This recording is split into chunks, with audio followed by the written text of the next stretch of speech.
प्यारे छात्रों, आज हम लोग RCH एकेडमी के द्वारा ऑनलाइन क्लासेस शुरू किया जा रहा है, जिसमें आप लोगों का हिस्ट्री का इम्पोर्टेंट क्वेश्चन आज दे रहे हैं। फिर पर डे हम आप लोगों को और भी क्लासेस देंगे, और जिसमें हिस्ट्री हो गया, ज्योग्राफी हो गया, इकोनॉमिक्स हो गया, यानी आर्ट्स की सभी ये देंगे, आर्ट्स की सभी विषय देंगे। फिर साइंस की विषय रहेगा, और इस तरह से RCH एकेडमी के द्वारा आप लोगों को 9 से 12 तक बिहार बोर्ड की सभी क्लासेस, सभी विषयों की क्लासेज ऑनलाइन कराई जाएगी। तो चलिए हम लोग हिस्ट्री की मोस्ट इम्पॉर्टेंट क्वेश्चन, जो कि इस बार 2022 के लिए, इंटरमीडिएट एग्जामिनेशन 2022 के लिए इम्पॉर्टेंट है, उसको हम लोग देखते हैं। ठीक है, तो यह आप लोगों को लगभग 8 पेज, लगभग 8 सेट में हम देंगे। ठीक है, पहला सेट हम लोगों का है कि सिंधु घाटी सभ्यता की खोज किसने की। सिंधु घाटी सभ्यता की खोज राखल दास बनर्जी के द्वारा किया गया है। और चूंकि ये सभी क्वेश्चन आप लोगों के लिए इम्पोर्टेंट है, इन ये जो है ना कॉम्पिटिटिव एग्जामिनेशन के लिए भी। सिंधु सभ्यता की खोज कब हुई? तो सिंधु सभ्यता खोज 1922 में हुई है। सिंधु सभ्यता का क्षेत्रफल किस आकार का था? सिंधु सभ्यता का क्षेत्रफल किस आकार का था? तो वह जो था त्रिभुजाकार का आकार का था, त्रिभुजाकार का आकार का।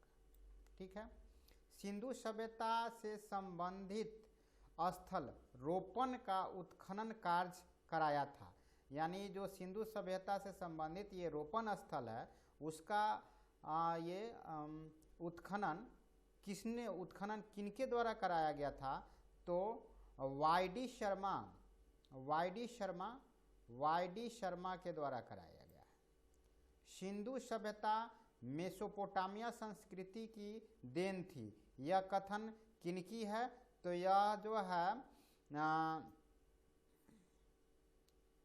सिंधु सभ्यता मेसोपोटामिया संस्कृति की देन थी, यह कथन जो है व्हीलर भी बोले हुए हैं और गार्डन भी बोले हुए हैं। तो यह इस तरह से यह दोनों की हो जाएगी। सिंधु सभ्यता से संबंधित कौन सा पूरा स्थल गुजरात प्रदेश में है? सिंधु सभ्यता से कौन सा पूरा स्थल जो है गुजरात से है? तो वह है भोगात्रा। ठीक है, मोहनजोदड़ो नगर बसा हुआ था। मोहनजोदड़ो कहाँ बसा हुआ था? ये 20 किलोमीटर के घेरे में बसा हुआ था। ठीक है, हड़प्पा किस नदी पर अवस्थित है? तो हड़प्पा जो है वह रावी नदी पर अवस्थित है। हड़प्पा सभ्यता में अनेक नगरों का पता चला है, इनमें से कितने को नगर की संज्ञा दी गई है?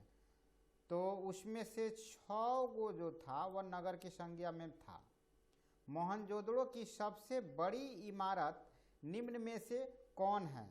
तो ये जो नीचे दिया गया है उसमें सबसे बड़ा इमारत उनका अन्नागार था, यानी जो है ना अन्न रखने का जो भंडारण था वह सबसे बड़ा था।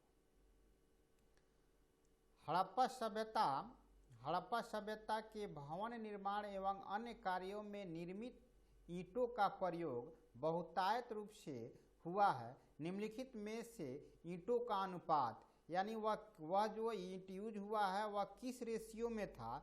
तो 1:2:4 के रेशियो में था, यानी 1:2:4 के रेशियो में था। सिंधु सभ्यता निम्नलिखित में से किस नाम से जानी जाती है? सिंधु सभ्यता जो है कांस्य युग की सभ्यता थी, तो इसलिए कांस्य युगीन के नाम से जानी जाती है। सैंधव निवासियों का प्रिय पशु निम्न में से कौन थे? तो वह जो सैंधव वासी लोग थे, सांड जो है वह कुबड़वाड़ी सांड जो है उन लोगों का प्रिय पशु था। सैंधव संस्कृति के अंतर्गत अधिसंख्य मोहरें प्राप्त हुई है। निम्नलिखित में से ये मोहरें किस चीज से बनी हुई थी? यानी जो सिंधु सभ्यता में मोहर मिला हुआ है वह किस चीज से बना हुआ है? तो वह है सेलखड़ी। ठीक है, सिंधु घाटी के निवासियों को किस धातु का ज्ञान नहीं था? चूंकि जो है ना उन लोगों को तांबे का ज्ञान पहले ही हो गया था, लेकिन बाद में सबसे बाद में उन लोगों को लोहा का ज्ञान हुआ है। लगभग यह जो है ना 1000 ईस्वी पूर्व के करीब में हुआ है। कालीबंगा कहाँ है? तो कालीबंगा जो है वह राजस्थान में स्थित है। ठीक है। निम्नलिखित हिंदू देवताओं में से सैंधव सभ्यता का प्रमुख देवता कौन थे? यानी सिंधुवासी लोग कौन सी देवता को प्रमुख, तो वह शिव जी थे, यानी शिव को वह प्रमुख देवता मानते थे। हड़प्पा सभ्यता का सबसे बड़ा नगर कौन था? तो वह मोहनजोदड़ो था। ठीक है। हड़प्पा सभ्यता का प्रशासन था, हड़प्पा सभ्यता का प्रशासन जो था नगर पालिका जैसा था, नगर पालिका जैसा था। सिंधु सभ्यता में नृत्य करती हुई लड़की की मूर्ति कहाँ से मिली हुई है? तो वह मोहनजोदड़ो से प्राप्त हुई है। लोथल किस नदी के किनारे है? तो वह भोगवा नदी के किनारे। लोथल जो है भोगवा नदी के किनारे है। सिंधु घाटी सभ्यता में विशाल स्नानागार के अवशेष कहाँ मिले हैं? सिंधु घाटी सभ्यता के विशाल स्नानागार जो बताए हैं कि यह बहुत बड़ा था, इसका जो है अवशेष कहाँ मिला हुआ है? तो मोहनजोदड़ो से प्राप्त हुआ है। मोहनजोदड़ो से इसमें इसका अवशेष मिला है। वेदों की संख्या कितनी है? तो वह 4 वेद है, ऋग्वेद, यजुर्वेद, सामवेद, अथर्ववेद। ठीक है। पुराणों की संख्या कितनी है? तो पुराणों की संख्या 18 है। ऋग्वेद की रचना कब हुई है? तो वह 1000 ईस्वी पूर्व से 800 ईस्वी पूर्व के बीच में ऋग्वेद की स्थापना, ऋग्वेद की रचना मानी जाती है। विष्णु के 10 अवतार का जिक्र किस पुराण में है? विष्णु के 10 अवतार जो मत्स्य पुराण में है, आप लोग इसका जो है ये मतलब धारावाहिक भी देखे होंगे विष्णु पुराण, उसमें मत्स्य पुराण जो है का उन अवतारों को माना जाता है। स्मृतियों का संबंध जो है हिंदू धार्मिक साहित्य से है, हिंदू धार्मिक साहित्य से है। निम्न में से कौन 2 सर्वाधिक लोकप्रिय स्मृतियां हैं? तो 2 लोकप्रिय स्मृतियां जो है मनुस्मृति और याज्ञवल्क्य, मनुस्मृति और याज्ञवल्क्य स्मृति, ये जो है बहुत ही लोकप्रिय स्मृति रहा। मनुस्मृति में कितने प्रकार के विवाह का उल्लेख किया गया है? तो उसमें 8 प्रकार के विवाह का उल्लेख किया गया है। ऋग्वेद कालीन लोग किसकी पूजा करते थे? ऋग्वेद जो लोग थे वह प्रकृति की पूजा करते थे। उत्तर वैदिक काल के अंत तक किसकी पूजा होने लगी? उत्तर वैदिक काल के अंत तक ब्रह्मा, विष्णु और महेश की पूजा होने लगी। जनपद शब्द का शाब्दिक अर्थ, जनपद शब्द जो है का मतलब होता है जहां लोग अपना घर बनाते हैं, जहां लोग अपना घर बनाते हैं वही होता है जनपद। तक्षशिला विश्वविद्यालय कहाँ स्थित है? तक्षशिला जो है वह अभी पाकिस्तान में है। फाहियान किसके शासनकाल में भारत आए हुए थे? तो चंद्रगुप्त द्वितीय के काल में भारत आए हुए थे। भारत का नेपोलियन किस शासन को कहा जाता था? तो समुद्रगुप्त थे। समुद्रगुप्त को भारत का नेपोलियन कहा जाता है। कनिष्क का राज्यारोहण कब हुआ? तो कनिष्क का राज्यारोहण 78 ईस्वी में हुआ है।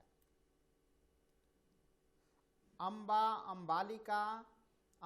अंबालिका किसकी पत्नियां थी? ये जो है ये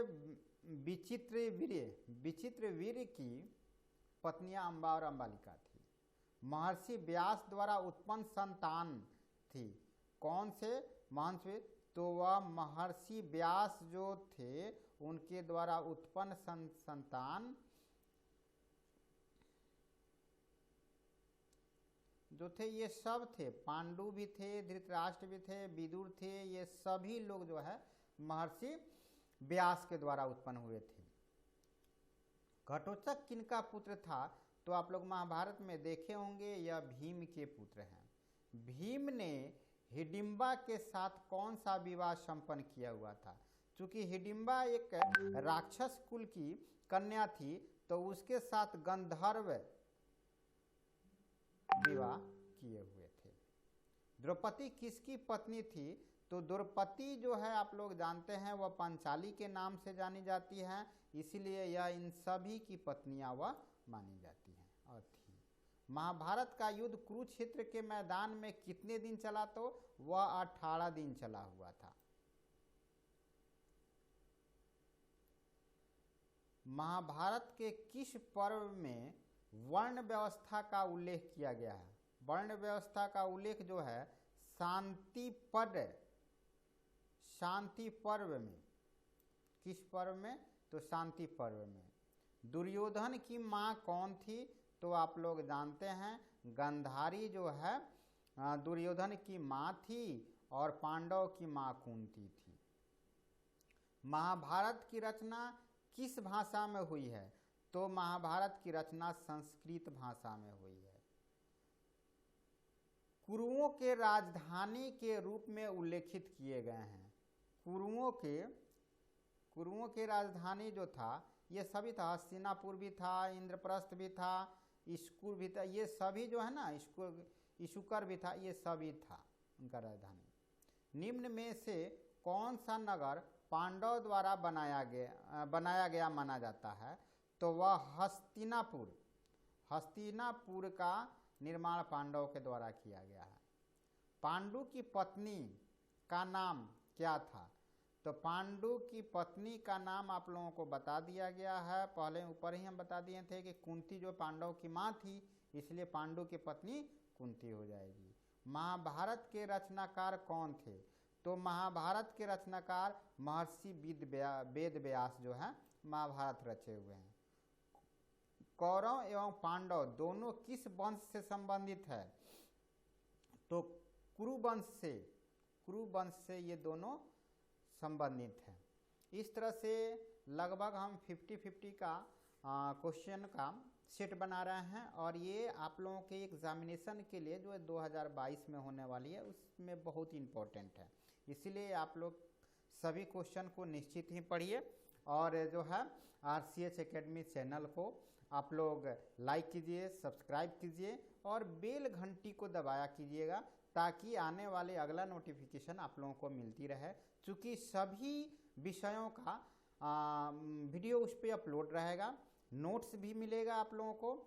आप लोग RCH एकेडमी नामक जो है ऐप के द्वारा जुड़ सकते हैं और उससे आप लोग नोट्स भी प्राप्त कर सकते हैं। तो ठीक है, हम लोग चलते हैं अब दूसरे सेट की तरफ।